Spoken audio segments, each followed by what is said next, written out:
Hi అండి, అందరికీ నమస్కారం. Welcome to Nityavedam talks. ఈరోజు ఈ వీడియోలో మనం రాగి పిండితో రుచికర అప్పడాలు ఎలా తయారు చేసుకోవాలో చూద్దాం. రాగి పిండి అప్పడాలండి చాలా టేస్టీగా ఉంటాయి.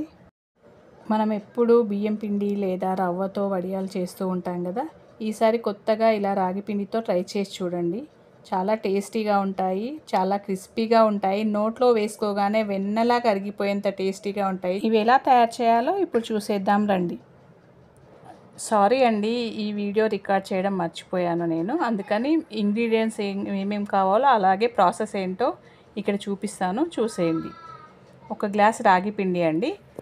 గ్లాస్ రాగి పిండి తీసుకొని పక్కన పెట్టేసుకోవాలి. అలాగే పావు కప్పు సగ్గుబియ్యం, ఒక గ్లాస్ రాగి పిండికి పావు గ్లాస్ సగ్గుబియ్యం అండి. సగ్గుబియ్యాన్ని మెత్తగా మిక్సీ పట్టి పౌడర్ తయారు చేసేసుకొని రాగి పిండిలో కలిపి పక్కన పెట్టుకోవాలండి. ఇక్కడ ఏ గ్లాస్తో అయితే మనం రాగి పిండి తీసుకున్నామో అదే గ్లాస్తో వాటర్ కొలుచుకోవాలండి.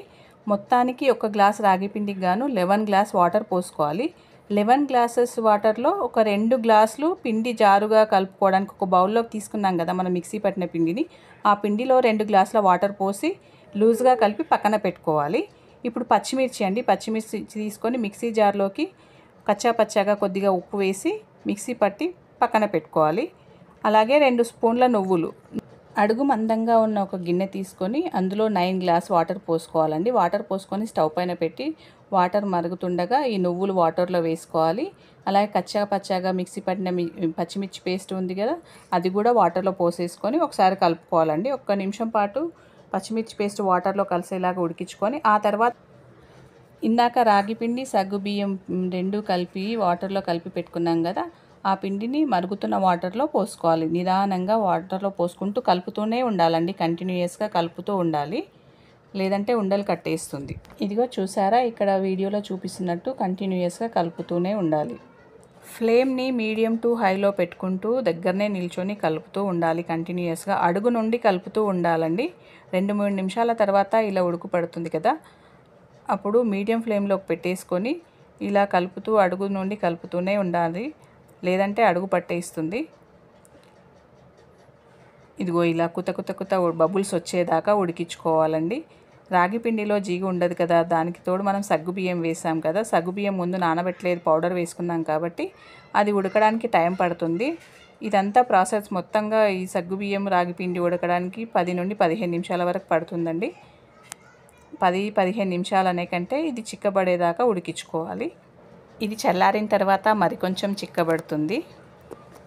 ఇలా కుత ఉడుకుతూ బబుల్స్ వచ్చాయంటే పర్ఫెక్ట్గా ఉడికిపోయినట్టండి మనకి. ఇప్పుడు ఇది చూసారా, ఉడికిపోయింది. ఇది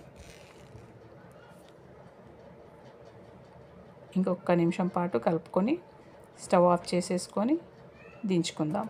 ఈ సమ్మర్ సీజన్లోనే కదండి మనం వడియాలు, అప్పడాలు, చట్నీలు అన్నీ ప్రిపేర్ చేసి స్టోర్ చేసి పెట్టుకుంటాం. వచ్చేది వర్షాకాలం కాబట్టి ఇప్పుడే చేసుకోవాలి కదా. ఇది చల్లారడానికి చాలా టైం పడుతుంది కాబట్టి నేను ఒక పెద్ద బౌల్లో వాటర్ తీసేసుకొని ఆ వాటర్లో పెట్టుకున్నానండి. లేదంటే లేవగానే కాచి పెట్టుకున్నాం అనుకోండి, ఉడికించి పెట్టుకుంటే మనం బ్రేక్ఫాస్ట్ అయిపోయేలోపు చల్లారుతుంది. కానీ నేను ఇక్కడ వెంబడే పోసుకున్నాను కాబట్టి ఒక పెద్ద బౌల్లో నీళ్ళు పోసి నీళ్ళలో పెట్టేసుకున్నాను. చల్లారిపోయింది. ఇక్కడ చూడండి, ఈ వేరే బౌల్లోకి తీసుకున్నాను నేను కొద్దిగా. కింద ఒక పాత చున్నీ వేసుకొని ఆ పైన కవర్ వేసుకున్నాను. పూర్తిగా పిండి చల్లారిపోయింది కాబట్టి నేను కవర్ పైనే పోసుకుంటున్నానండి. ఇలా ఒకటొకటి పోసుకుంటే సరిపోతుంది. గరిటె తీసుకొని రౌండ్ది స్ప్రెడ్ చేయాల్సిన అవసరం లేదండి. ఇలా పోసి వదిలేస్తే అయిపోతుంది. ఒకే రోజులో ఎండిపోయాయండి రాగి అప్పడాలు. ఎందుకంటే ఎండలు చాలా ఉన్నాయి కదా, నాకు ఈవినింగ్ వరకు అవే కవర్ నుండి ఊడి వచ్చేసాయండి. 2 రోజులలో పూర్తిగా ఇలా ఎండిపోయినాయి. చూసారా ఎంత చక్కగా వచ్చాయో. ఈసారి ఇలా మీరు కూడా రాగిపిండి వడియాలు ట్రై చేసి చూడండి, నచ్చుతాయి మీకు కూడా. నువ్వులు చూడండి ఎలా కనిపిస్తున్నాయి. ఇప్పుడు ఆయిల్ వేడి చేసుకొని ఒకటి వేసి చూసుకుందాం ఆయిల్ వేడైందో లేదో. ఎంత వేడైపోయిందండి.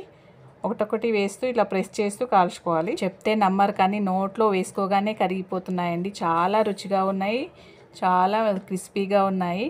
పిల్లలు కూడా ఈజీగా, చిన్న పిల్లలండి, చంటి పిల్లలు తినేస్తారు. పళ్ళు లేని ముసలమ్మలు కూడా నోట్లో వేసుకోగానే కరిగిపోతాయి, అంత టేస్టీగా ఉన్నాయి. మీరు ఒకసారి ట్రై చేసి చూడండి.